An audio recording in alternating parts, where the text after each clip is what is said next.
Hello, Internet. You're listening to the In Your House Comedy Podcast with KD and Kersey. Now hold on to your butts.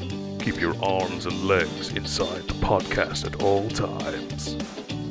Prepare to have an autographical orgasm. In 3, 2, 1. Hello, all you sexy people, and welcome to the KD and Kersey podcast, the show where we talk about all things weird and or interesting, from true crime to truly amazing stories. This is the mid-season finale. We will be taking a small break soon, possibly maybe a spooky Halloween special popping up in between, who knows? And we cannot do that until I introduce the musical maestro of the KD and Kersey podcast. Oh, I can't read today, man. I need to just get with it today. You'll be right. Please welcome my fellow beautifully big-headed bastard with a quiff that won't quit. Please welcome Mr. Aaron Kersey. Hello, sir. Thank you for you, a grand intro once again. It will sound great in the edit. I'll put fireworks popping up and everything, and I'll be like, yeah, it's the mid-season finale. Woo, woo! In your house next week. And did you see all the stuff I got coming out this week? Yeah, it's cool, man. I like the little timeline. It's nice. I really like it. Nice little breakdown of what you'll be up to.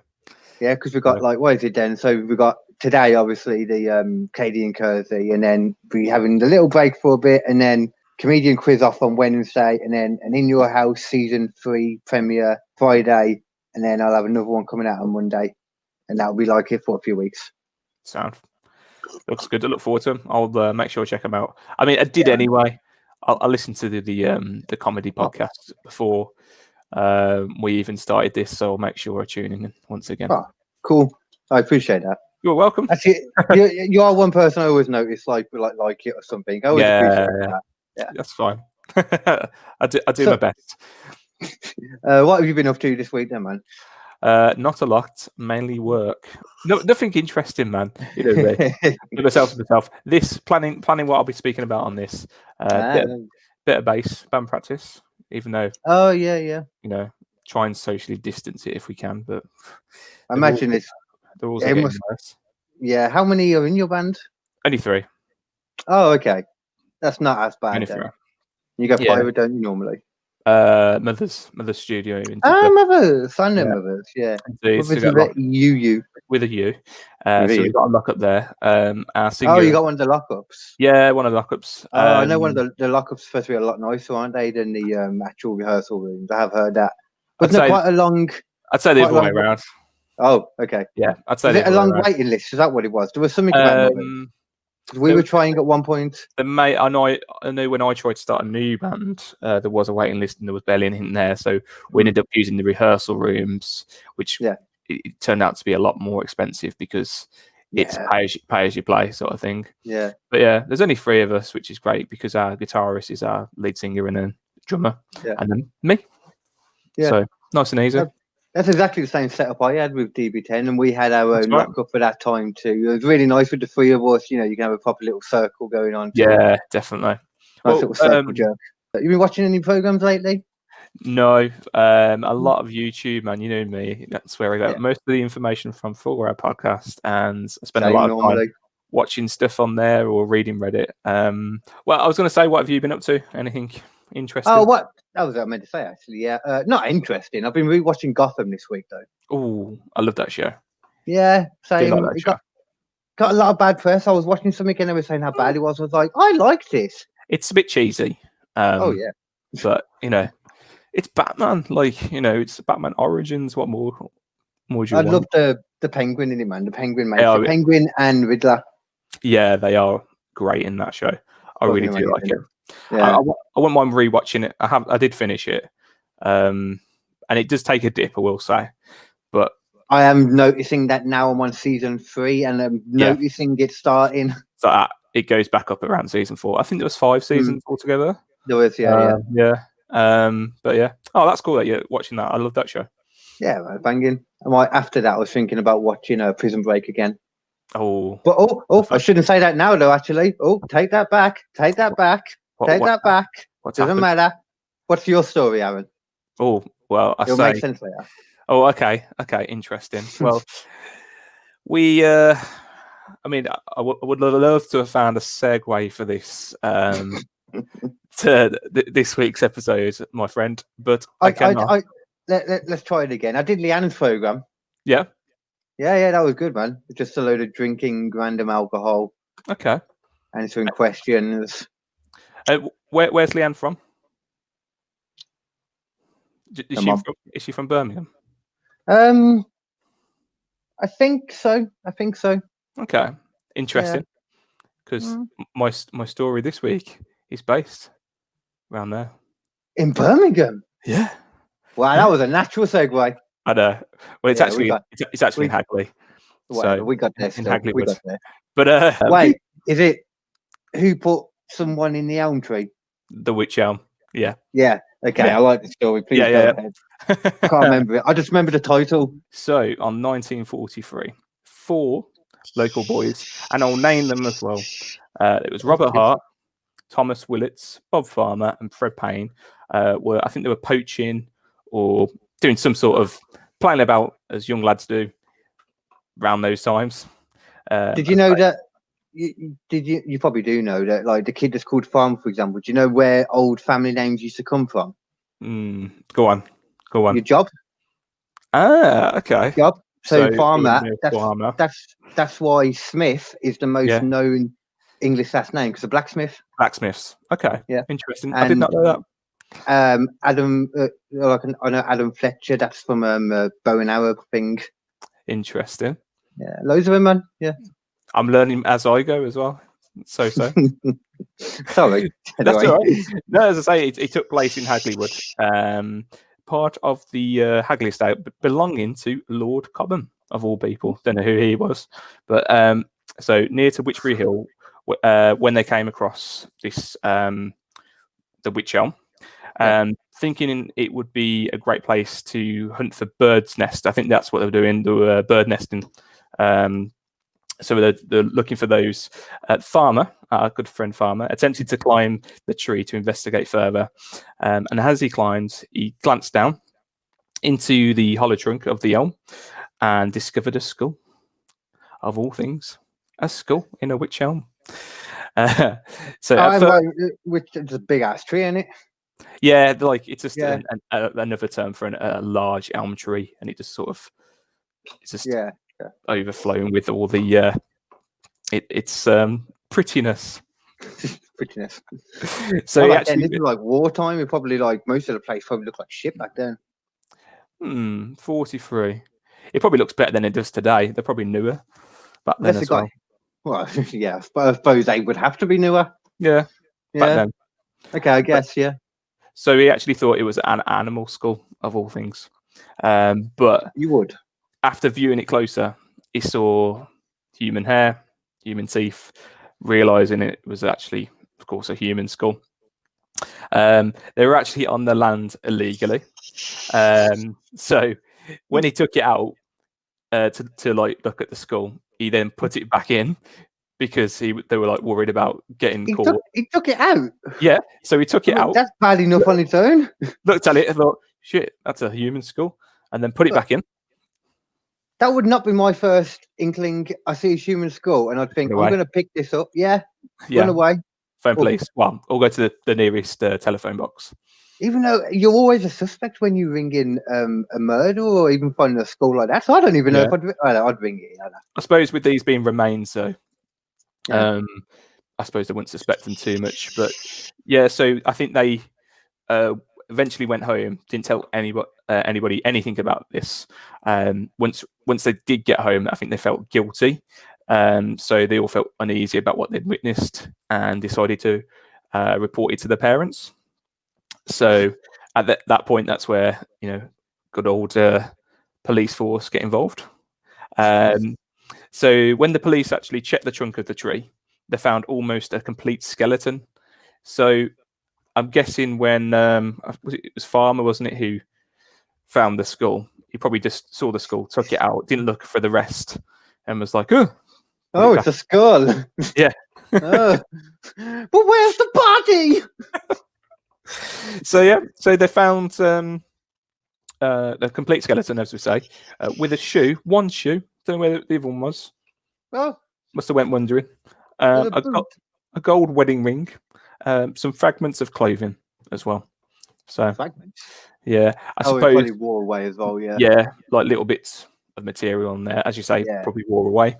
The skull was clear evidence in that it actually had some tufts of hair, as noted previously, and actually, of course, had the set of human teeth as well. Yeah, but a few were missing as well. Also. Oh, okay, yeah. This brings up a good point, and I can't remember if it's this. It was on an episode of Unsolved when they were talking about this, and I didn't feel like it was this episode, but it might have been, because they were talking about how does hair on a skull stay on it. That's right. Because I don't get that. Because it would disintegrate over time. I think it's where it's sitting though. I don't know. It's just weird. It's weird. And we know that it's your scalp that hair comes from, and the follicles are in your skin. You can feel it. It's not going into your skull. Into your skull. But it brings up a point as, have you ever seen like those like Indiana Jones films and like the dead bodies of or Goonies as well, and they've got hair on there as well. So I'm going to go out on a limb though, and I'm going to say they might not be real. I don't want to. I don't want to burst your bubble. They might not be real. Good point. Although there was one film where they apparently used real skeletons, didn't they? In the river scene. Poltergeist. That would have been Poltergeist. No, it wasn't Poltergeist. I don't think. I think they were too expensive to buy. Fake ones, and they used real skeleton ones, and that's why they think Poltergeist is a cursed film, because they use real human bodies. Okay. Yeah. Fair enough. And I think it's the first one where it's like a sinkhole, and there's the mom gets stuck in the water, and these skeletons just go. Whoop. Yeah, they're all around her and that, aren't they? Yeah. I think it was cheaper to get them. To get real skeletons rather than fake ones. It's from a student medical thing, wasn't it? They got that from something. Probably just stuck in some one day. University or something like that. Yeah. How fucked up is that actually? Cheaper to get real ones. I know. That's messed up. Crazy. I suppose the materials used for fake skeletons it's far too expensive. Yeah, I suppose you have to put in some design to make them. All you have to do to make a human is fuck. That's it. That bunk in the glass and throw it at someone. I'm glad you know that, and we're doing science on this show now. And that is how babies are made. Anyway, where are we? So after further investigation, they actually found the remains of a hand, a skeletal hand, some distance from the tree. It doesn't actually say where in most of the cases, and I don't remember this being. I found this information as I found Reddit and Wiki, but it doesn't say where it was actually found. So yeah, weird. Well, anywhere than in the tree is weird, I guess. Really. Yeah. So I think they did some forensic examination. I suppose it would have been very basic back then. Very, very basic. Yeah, maybe they could try and tell when they might have died and stuff like that, but that's probably about it, isn't it? Yeah, I suppose they've got some idea, but they don't know who it would be. They've got an idea in regards to when you can look at a dead body and you see what happens to it over time, so you then get an idea when you look at this body. That's about it, yeah. That's right. But I think it was a professor by the name of James Webster who did the examination, quickly worked out that it was actually a female who'd been dead for at least 18 months, placing the time of death around October 1941. That's very specific. Wow. Fair play, Professor.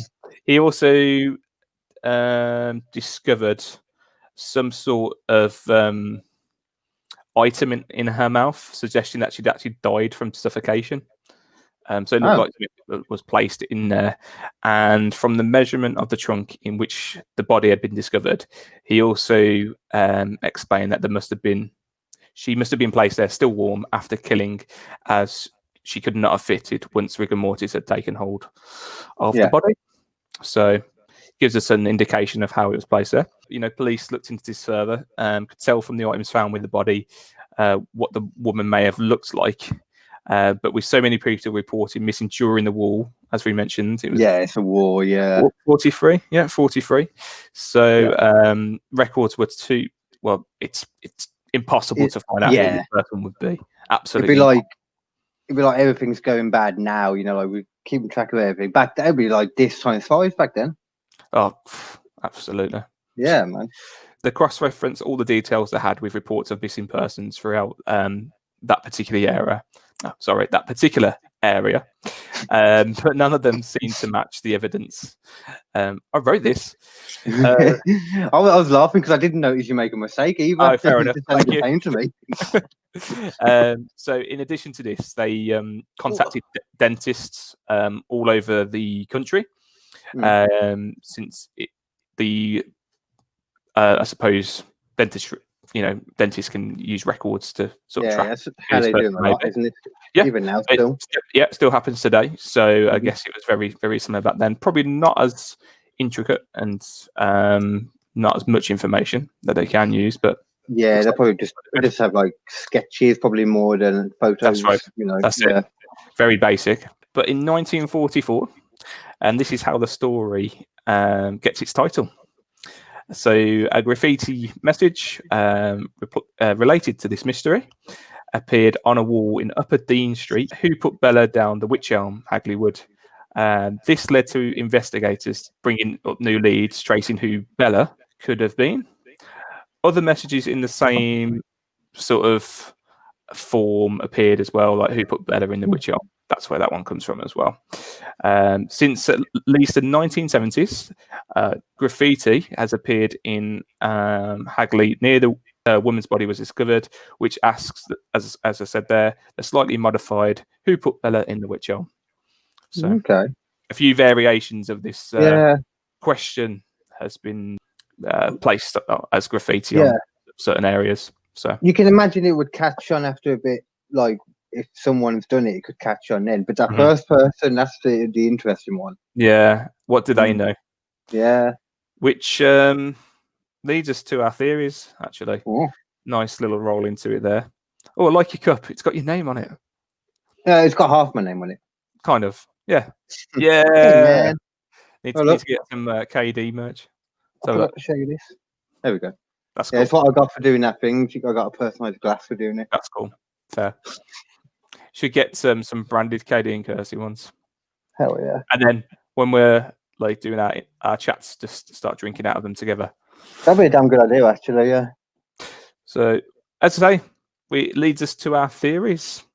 And we like theories on this show. I like theories. Everybody loves theories. In a Radio 4 program. Actually, they're just to clarify, they're not theories, they're actually hypotheses. But hypotheses, what a word. I haven't used that word in ever. In a Radio 4 program, first broadcast in August 2014, Steve Punt, great name, suggested 2 possible victims. One possible victim was reported to the police in 1944 by a Birmingham prostitute. In the report, she stated that another prostitute called Bella, who worked on the Hagley Road, had disappeared about 3 years prior to when the skeleton remains were found. The name Bella, or Lou Bella, suggested the graffiti artist was probably aware of that the identity of that victim, or the killer as well. Oh, was that the first time she was called Bella in that graffiti then?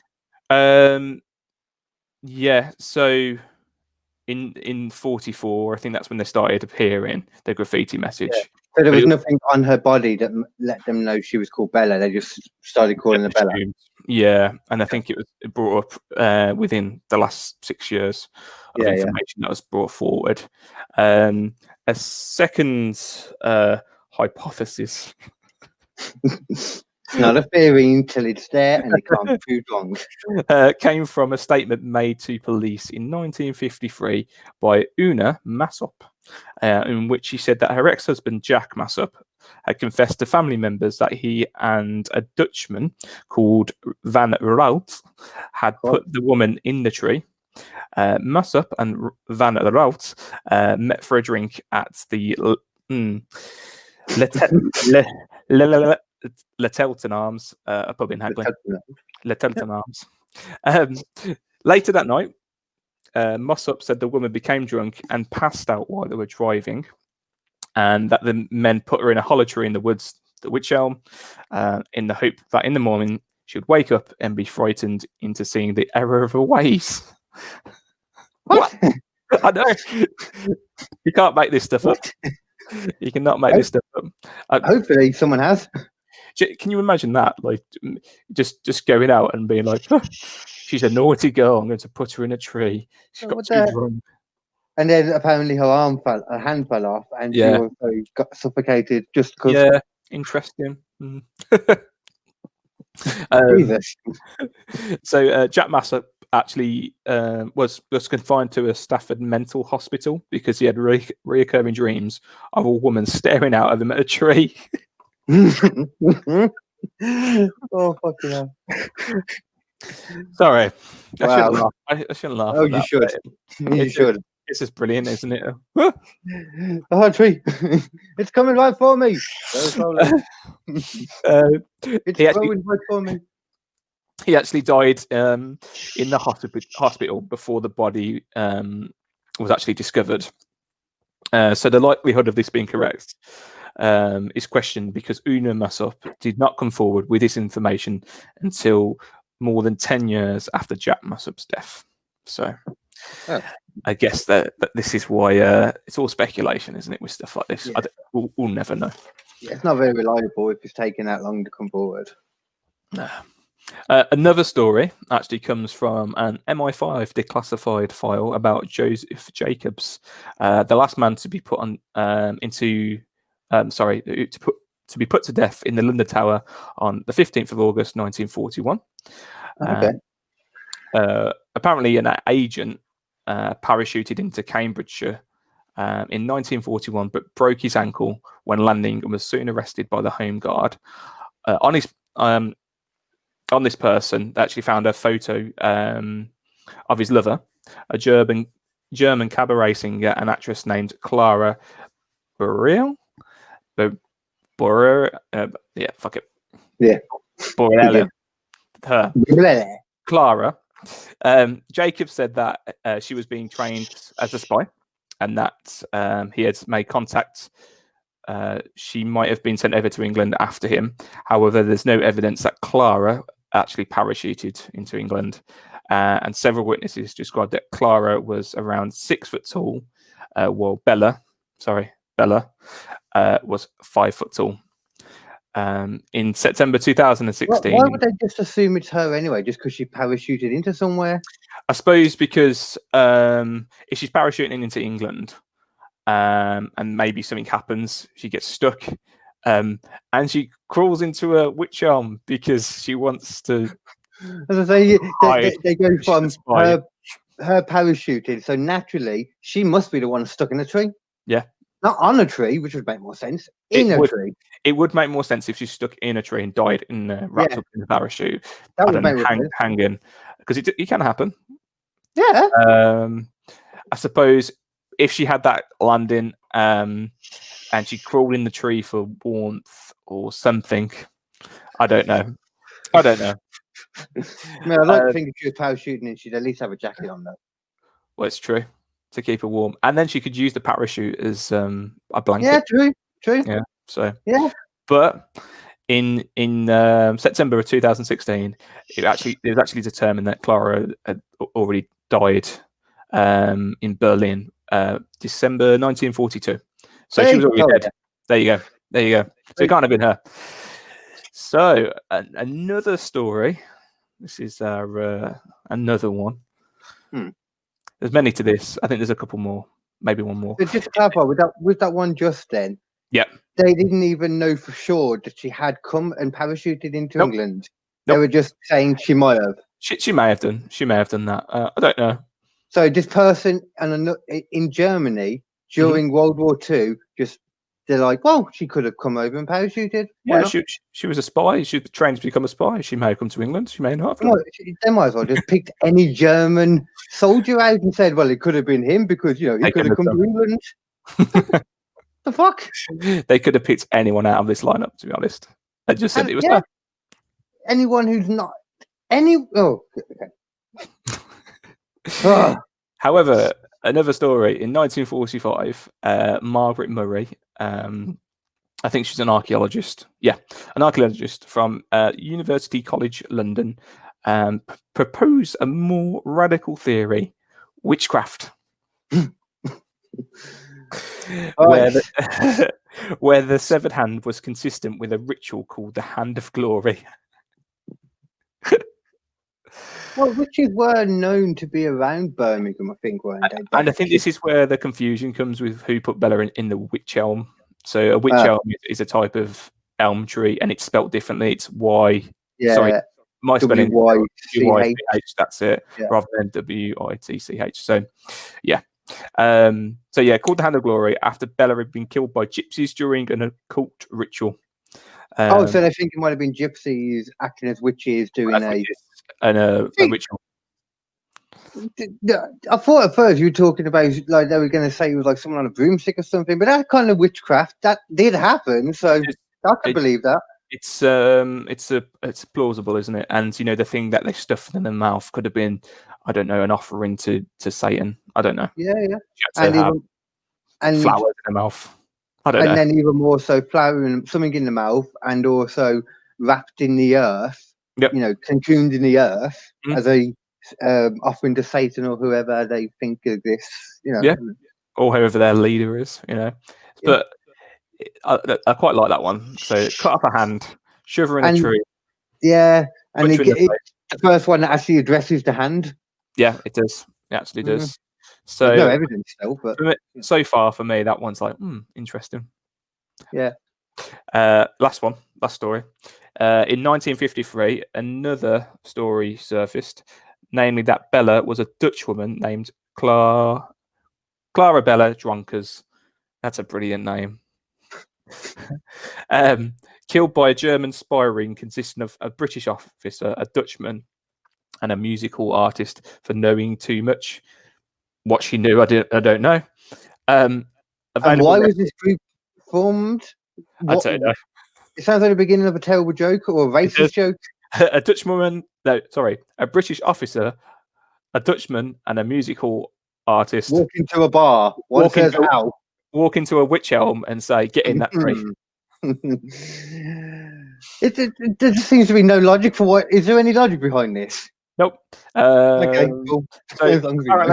So here we go. Available records and evidence were unable to support this story. There we go. But naturally, it must have been an Englishman, a Dutchman, a fucking hyena.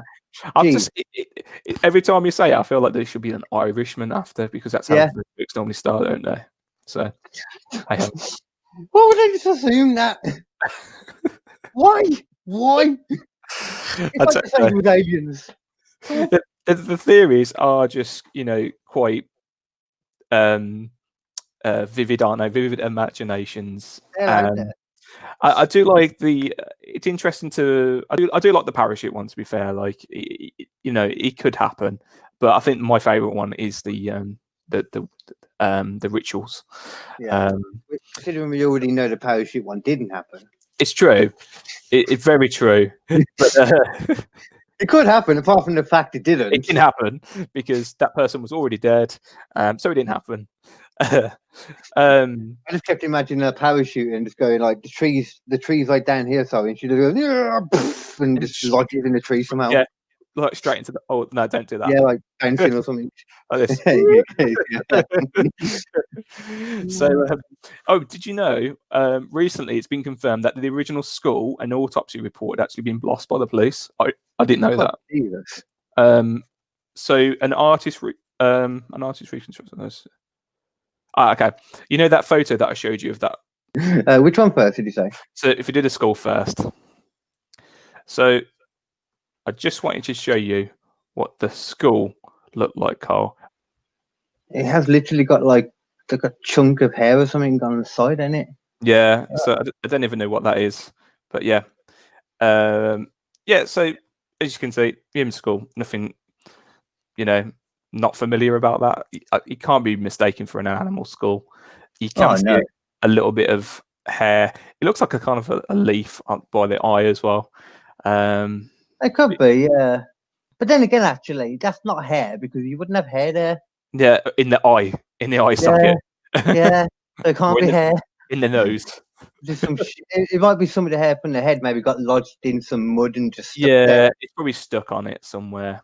But apparently, they actually did a reconstruction of the skull of what this person would actually look like, and I think it was undertaken by someone from Liverpool University Face Lab, Liverpool John Moores University, and this is what she could look like. Oh, it's weird. I'm just trying to get the concept of how they do that. It's one of the things I always find a bit weird. I would love to see how this is actually done. You can see her teeth are overlapping at the front, and it's annoying because with the image that we see of the skull, we don't actually see it head on, do we? It's only like from the side. So you can see the one kind of sticking up though, if you look. Yeah, you can see it just slightly. I would have loved to see it from the front. You know, just to see. If you look at that one on our right, looking at the screen, and then you look at the skull, you can see it kind of sticking out. Just hangs out of it, hangs over. So, what do you think? What are your thoughts on that? Do you think that could be actually what she looked like?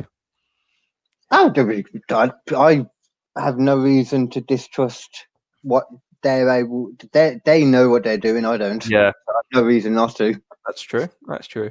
The amount conspiracy people that are like, well, I don't understand it, so it's not true. It's like anything. I do like how they've got the hair in a certain way from that time period. But yeah, that was the only thing to me. She looked a bit modern. I thought she looked like, like she got a t-shirt on. Or... She did look like she got a t-shirt on. It could be some sort of pinfall sort of dress, though, I guess. Yeah. I don't know. They don't even know who she was then for sure still. I kind of feel like her eyebrows should have been either thinner or bushier. Yeah, she looks a bit done up. Yeah. Yeah, just a little bit. A bit too done up for a dead person. But yeah, I think there's been a few people bringing this case forward. It was actually a direct influence on a 2018 novel, The Wych Elm by Tanya French. The case was the topic of the 4th episode of season 6 web series BuzzFeed Unsolved, under the title "The Creepy Quandary of Who Put Bella in the Wych Elm." Oh yeah. So it's been discussed various times, and it's a shame that we'll never find out who this particular woman actually was, unfortunately. But no matter how good the or even how she died. Yeah. Well, didn't they say they believed it was suffocation though? Yeah, but it's weird. Yeah, and where's the hand? The hand part. Sorry, that part doesn't make any sense. I mean, obviously, it could always just be, I don't know, some kind of animal got to her hand, took it off a bit, gnawed something, and left. Yeah, like, I don't know, wild dog, a fox, anything. Yeah. And there's loads of stuff. It could have been a badger, rat. Well, no, it has to be a big rat, actually. Yeah, you never know. Rats can work in pairs, so. Yeah. So, for that one, it still remains unsolved, as a few of the cases on this podcast has. So, and I know you appreciate that one because I could see your face light up when you put a Bella in the Wych. I don't know. I think that's the first one where it's one that I was legitimately going to cover at one point. Okay. One of my choices, so I have to take it off my list now. Sorry. I'll forgive you. I'm like that though. You had bloody hell, Lizzie Borden. She is actually on my list. I made notes. So normally I go through Reddit or YouTube and I save either on a notepad or on a bookmark on my phone, and then just go through them each week, decide which one I want. And this one was requested from one of my friends, Annie Marsden, but it was on my list as well. So I was like, okay, that's fine, I'll do it. Nobody's Priority Clothing is available right now via Facebook and teesprung.com. Use promo KDPromo to receive 25% off. That's KD Promo with zeros for the O's. But remember, that zero's in the place of the O's. I've repeated that twice. Help support the channel by buying some sexy ass clothes today. Katie and Kersey merchandise coming soon.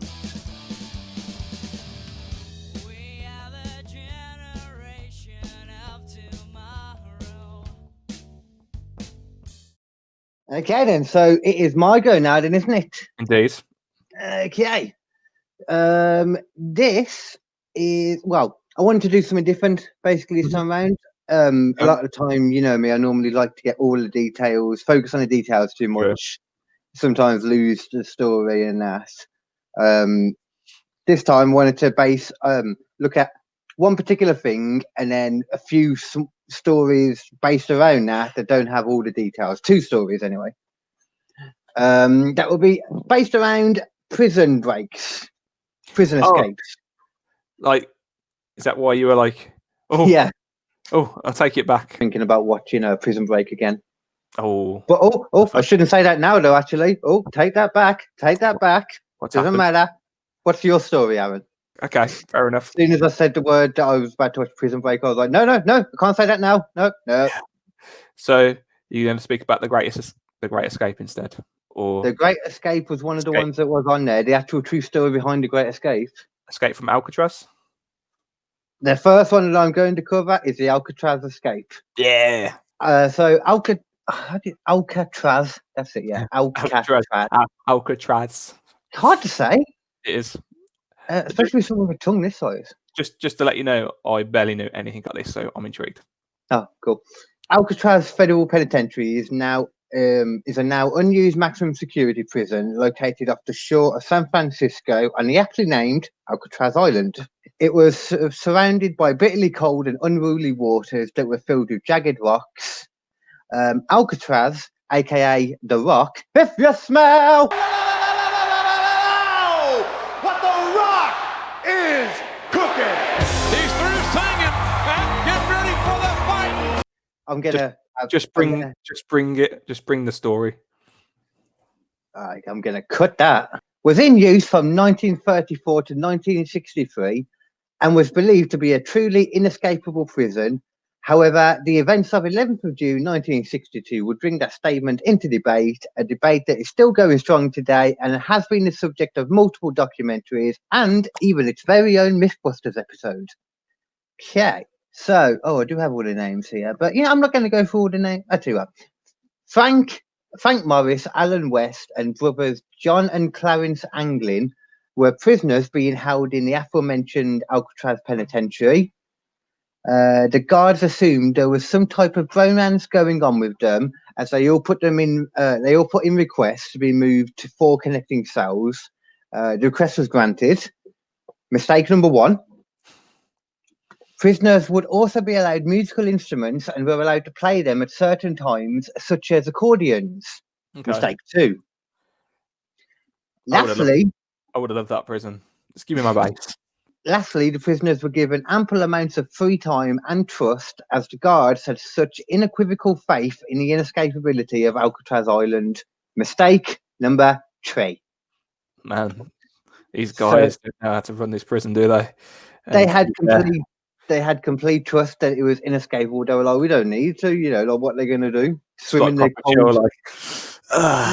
Yeah. But the actual reason they requested the initial move to those cells was because they'd learned of an unguarded 3-foot wide utility corridor that was located directly behind those cells. Each prisoner had to slowly chisel away at the salt-damaged concrete from around an air vent in their cells, which led to the corridor, because it ran parallel with them. Mm-hmm. The corridor then led to an unguarded roof area in which they believed they could escape to the harsh waters below. To do this, they used a myriad of tools, including a metal spoon that had been soldered. Soldered. Soldiered. Soldiered.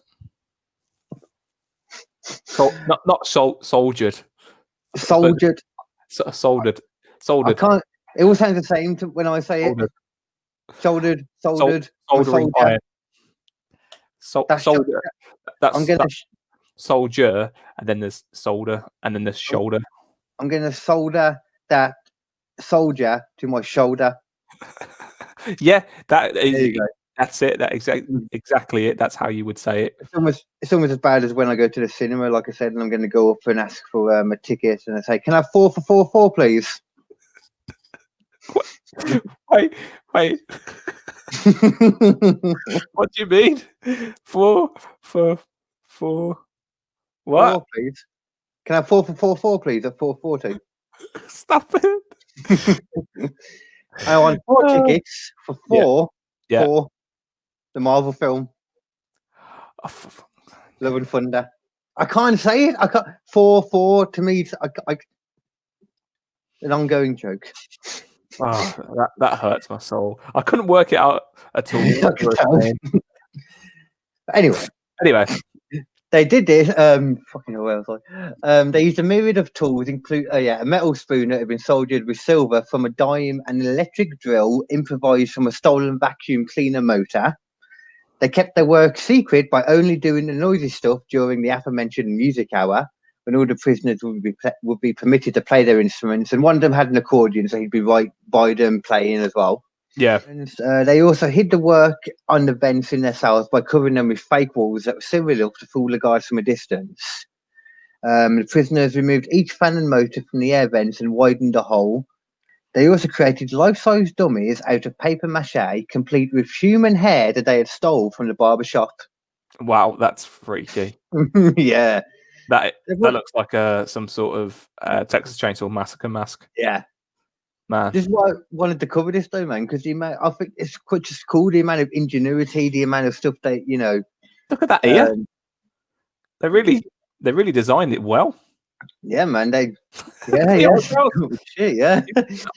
The eyelashes, the hair does look really real, though. Really real. I mean, I suppose that's the one bit that's going to be sticking out from under the cover. Yeah. They put so much work into doing all the rest of the bottom and all that, but it's like if they can see it's not attached to a body, it's already done by then. Someone had some good skills in art, didn't they? Look at that. That's brilliant. Even got a jawline in there as well. Which is really desperate. Well, should be, though. They also managed to steal more than 50 raincoats over many, many weeks that they had turned into an inflatable raft that they kept on the roof. They used a heating process to ensure the raft would be airtight and crafted paddles. Upon escaping, they were able to pump up the raft using a foot pump fashioned from one of the accordions. I feel like I'm missing out there, but basically from that end, so they all managed at one time, they would all get out at the right time and during the night. And so we knew that they did this, but they were just never heard from again. Basically, from this point, they just disappeared. Yeah. So the question comes down to whether they all escaped or died during the escape. Yeah. But then you have to. What were you going to say? What? I think I remember seeing the film. I think so. I think there's a film with Clint Eastwood in it, if I remember rightly. And I can't remember what happens, if I'm honest. Is it not The Rock, the film? I know there's a film called The Rock. Sean Connery, actually, though. I literally think it's just called Escape. Escape from Alcatraz, of all things. Yeah, I think I saw that pop up when I was searching for this. There was a lot of sightings in different places of them as well, so that might be covered in there too.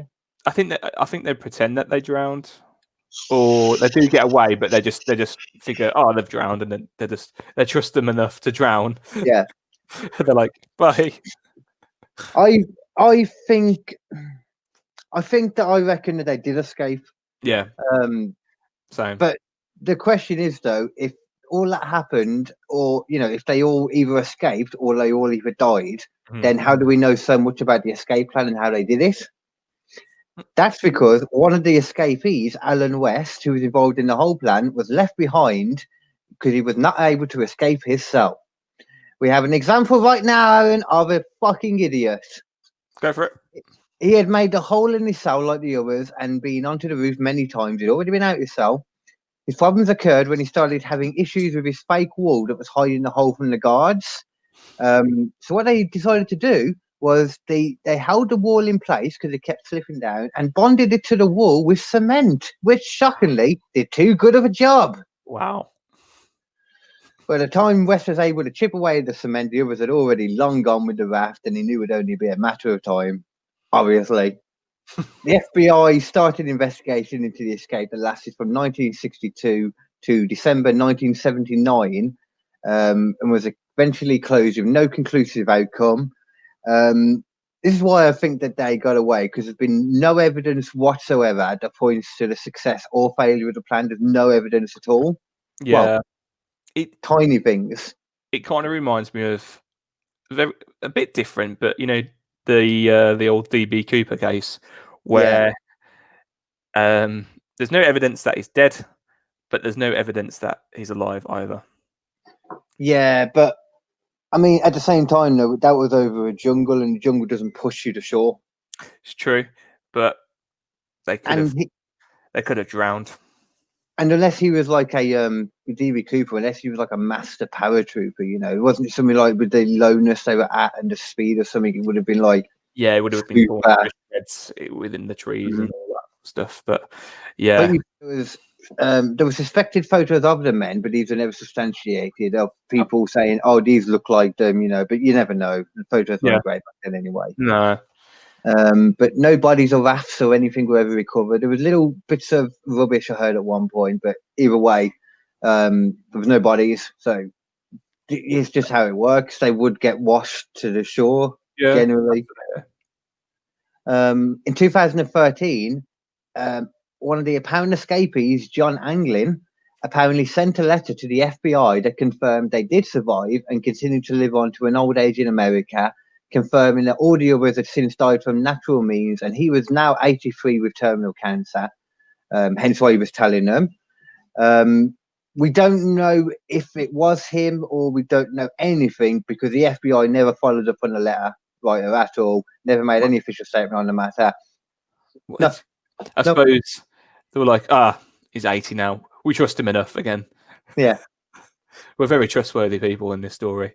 I mean, that's basically the story. I feel like I've missed some out there. But no, that's right. The fact they built that raft, though, is the crazy part. I think they built a fucking inflatable raft and turned an accordion into a pump. That's amazing. A foot pump is brilliant. I mean, I've got a blow-up bed, and there's a foot pump with it, and it does go, like an accordion. Yeah, you can imagine it. Yeah, just thinking about that in my mind now, I'm just like, that is really, really such a genius idea.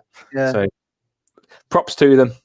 And just taking advantage of everything as well. Took advantage of the free time they had. Took advantage of the fact that they let them move sails. Took advantage of the music. Yeah, and the raincoats as well. I guess they weren't kept very well. But that is nothing compared to the second do. So that was one.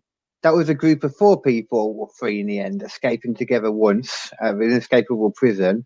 But now let me introduce you to the man who was referred to as the Japanese Houdini, Mr. Yoshie Shiratori. Wow, you practiced that name, didn't you? Yeah. You did that really well. Yeah, a little bit. So there's a reason that Yoshie Shiratori was named after the most famous escape artist in the world. Yoshie was born on July 31st, 1907, at the time of the Meiji era. Apparently, this was a time in Japan notorious for its harsh prison conditions. Shiratori was found guilty of robbery and murder and sentenced to Aomori prison. Never really got any details on the murder. Did you say the Aomori prison? Or Aomori?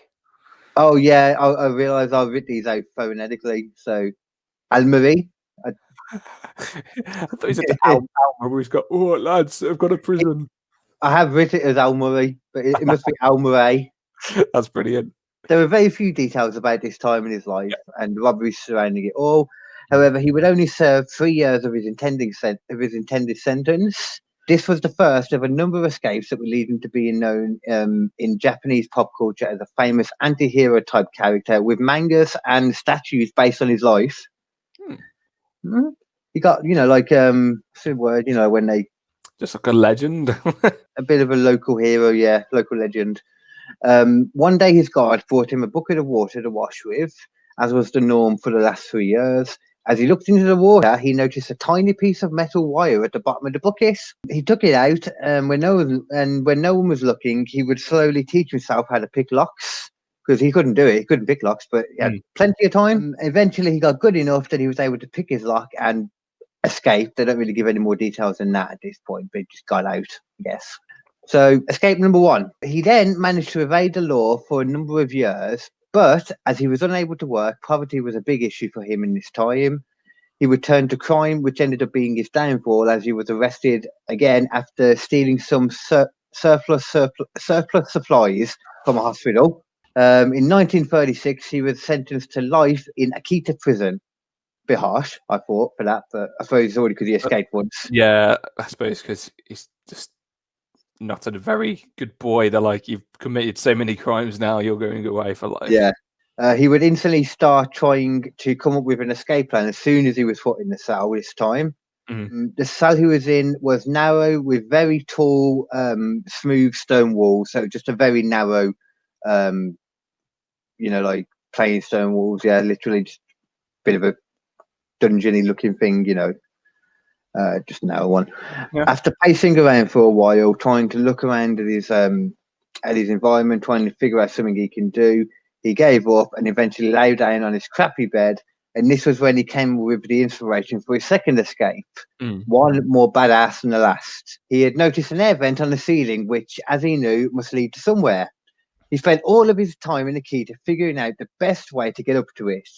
He eventually realized he would have to perfect a technique to allow him to scale the walls while keeping his hands free. But once again, he had nothing but time to learn. He was able to make it up, and after falling various times, he was able to stay there long enough to remove all the screws, and then escape through the hole. He forced himself through a horrifically cramped vent until he got to an exiting vent that led outside. He had no idea what was lying on the other side of the vent, other than it was outside, but he couldn't hear anything. So he took a deep breath, jumped out, ran across the prison yard, got to the fence, jumped over it, and just bolted.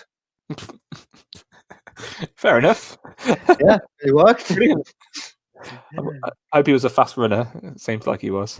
Apparently so, man, because he got out again. He was living free, having the same issues as before, being broken that. Yeah. Which is kind of I mean, I'd understand it if it was only for people that had escaped, but it's not. You see that a lot. You too. Even when... You too. And 1907, upon the sounds of it, it wasn't all fair. I don't blame him. I think I'd be doing the same thing. Yeah. Like you said, it sounded a bit corrupt as well. I mean, I think that prison sentence they handed to him, I know he was a bit of a naughty boy, he's a bit of trouble, but he didn't deserve a life sentence for the crime that he committed. Like the second one. Yeah, I mean, he did kind of kill someone before that, though. Murder. But didn't he serve his time for that, though? No, he only served 3 years. Okay. In the third year, he escaped. That's right. So, yeah, fair. Yeah. But it doesn't really say, like, that he had life before. So I don't see why he had life after. They didn't really say how long his actual first conviction was. Yeah. Yeah, I mean, it was the same thing that, like we said, he couldn't get a job, couldn't seek out family and friends, and he was becoming desperate. He remembered a prison guard from the prison he just escaped from, Akita, that was always nice to him and would give him extra food, talk to him, treated him like a person. And he decided he had no other options other than to reach out to him, who surprisingly took him in. Really? Yeah. Fed him, kept him in there, kept him warm, talked for a while. Doesn't say how long for. I'm guessing a couple of days, because at one point apparently he just stopped looking Shiratori in the eye. There was a knock on the door, and prison guard had turned up, and he turned him in after all. So this time he was sent to Abbey Shui prison. Yeah, somewhere. This is about prison bar. This is a boot. This was said to be the most dangerous prison in the country, that housed all of the most violent and dangerous criminals from all over Japan. Godzilla was there. His new cell was even more bare and didn't even have an air vent, most likely due to telling the traitor prison guard about his last escape. However, Shiratori was already planning his third and arguably, in my opinion, the coolest escape yet. The coolest escape out of them all. Okay. Yeah, so for every meal, the prison would serve the inmates a bowl of salty miso soup. Ooh, nice. Well, Shiratori did not think so. He would eat the minimum he needed to keep up his strength, and then what he would do is he would spit the rest onto his handcuffs and onto the door frame. Oh. Over and over and over and over again. Corrode it. Nothing but time. Because salt water doesn't cause rust, but it can greatly increase the time it takes, especially in dark, humid conditions such as the prison he was in. It would take a very long time, but once again, so he was able to eventually do it enough that he was able to snap his handcuffs loose and widen the food hatch on his door enough. And now all he needed to do was wait for the perfect time. Yeah. So how ridiculously crazy is that, first of all? I love that. This guy is brilliant. I know he committed murder. I know he's done some crimes, but that is... I kind of love it. Yeah, I love it. I love it. I'm choosing to assume he was falsely accused of that murder. Yeah, we'll think that of this guy. I'm choosing that. Yeah, he's very clever. Yeah, I've never heard of anything like that before. So, wow, it's all I can say about that. So 1944 came around, and there was a wartime blackout throughout the prison. So this was the time he was waiting for. Yeah. He managed to open the hole a bit further, but not as large as he'd hoped. But he knew he had to go. So he ran himself through with all his force, apparently causing him to just get a couple of cuts on him and badly dislocate his right shoulder in the meantime, in the process. But he was able to get through and was able to escape prison again. So third time he escaped. Fortunately, this time he was still not able to evade the police for long, because he can escape, but he can't fucking stay out. That's not annoying. He was arrested again, sent to another prison, doesn't say which one. He was now given a death sentence due to his many escapes over the years, placed in a specially designed cell on the ground floor that was designed to be impossible to escape through the air vent, because there wasn't one. There was also 6 armed guards watching over him at all times, 24 hours a day, outside of his cell. The prison was so confident in its cell design and the procedures surrounding it that it didn't even bother handcuffing him this time. After surveying his cell, Shiratori, now an old man, realised that planks of wood on the floor could be removed. So they seem to have forgotten about the most basic prison escape attempt. Yes, under the floor. Yeah, he realised his only option was to dig a tunnel, something that was hard for him now because he was at quite an advantage by this point. I think they said he's 70. I'm not sure. Yeah. But he used his food bowl, so they gave him a food bowl each time. I don't know if they didn't think about why it was covered in dirt. But he's going to use it as a shovel, isn't he? Huh? He's going to use it as a shovel. Yeah, using it as a shovel. Brilliant. He would eventually dig the hole large enough that he was able to escape the prison for a fourth and most important time, as this was literally a matter of life and death for him. So it worked, they just never noticed. He was able to be smart enough and get the fuck out again. He was either going to be, he was going to be put to death, or he was going to die of old age in there. Exactly. So, yeah, fair. So he managed to get out for the fourth time, man. And this time, I'm guessing you would like me to say, this time the police did not catch him up. Nothing happened. But I can't say that. Okay. Because now, after a year of freedom, he befriended another policeman in the street after he had offered him a cigarette. Oh, no. He had decided after the last one he was never going to trust another policeman or prison guard again, but apparently decided against this after he gave him a cigarette because of it being in wartime. It was super expensive, cigarettes were. Yeah. So he sat down and had it. You just go without one, wouldn't you? You just be like, I know you smoke or used to smoke? You used to smoke, didn't you? You'd be like, if I'm not going to trust that person, and if it's a matter of me getting caught or having a cigarette, you'd be like, no cigarette for me today. Or maybe, why would I do that? Have the cigarette. Yep. Don't have a conversation about how you escaped prison 4 times. Yeah, and maybe just walk away after you get the cigarette. All right, mate, can I borrow a cigarette? Yeah, However, just like the last time, the policeman turned him in and he was arrested for a 5th and final time. However, possibly due to his advanced age or just sheer respect for the man's determination, Shiratori, he was given special treatment during his final incarceration. He had his death sentence removed and got to pick the prison of his choice. He chose a nice, relaxed one in Tokyo, I believe it was, because he was just like, I don't want. I'm done. Yeah, fair. He's not going to try that again. No, he was. He wasn't. Or was he? Oh. Because he did leave prison for another time, but no, he did not escape, because after some time he was eventually granted parole and he got to live out the last 10 years of his life as a truly free man in Tokyo. Fair. And that was the story of Shiratori. Oh, man. How old was he when he died? Like 80? Was he born 1907 or something like that, wasn't it? 1907, that's the one, and died 1979. So 72. He was 72 when he died, so 62 when he got out in probably. So it must have been like 55 or between 55 and 62 when he was like D'ing out in that place, I guess. And yeah, wow. There's a memorial to him in the Abashiri Prison Museum. Okay. Any other thing? No, there's really. If you look at the Wikipedia, there's fuck all information on Wikipedia about him. Really, I've never heard of this before, so I can't believe it was that many attempts for him to get out, and he didn't stay out. That's what annoys me. Yeah. Fuck it. I guess we're done in that case then. We are. We are all good, my man. We are. That's we're up to number 12. So 12 weeks of listening and hearing. 10 weeks for you. Yeah, don't. Hey, this is your big 1-0. Cool. It is.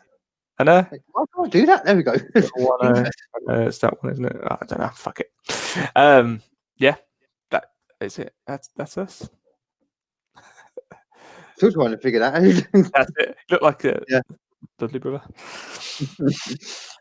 I was going to say as well, you should just come on to the In Your House sometime as well, because we could just chat about anything then. Yeah, man. No, that'll be cool. I'm happy to do that. So just let me know. Do you want to do a quick outro? Can do if you want. Oh, we need to do the thingy. You were. Yeah, so that is it then for episode 12, which means it's it for the first half of the season, Kersey. We're at the mid-season finale. We're done. Correct. We're done. We're through. Well, we're not completely through. We're halfway through of the first marathon. Well, we will be back very soon. So we will be back with a spooky pick stop. We will. And if you do watch or listen to this podcast, me and KD will just like to thank you very much for doing so. And we will. Thank you very much, everyone. Goodbye. Fuck off. Peace.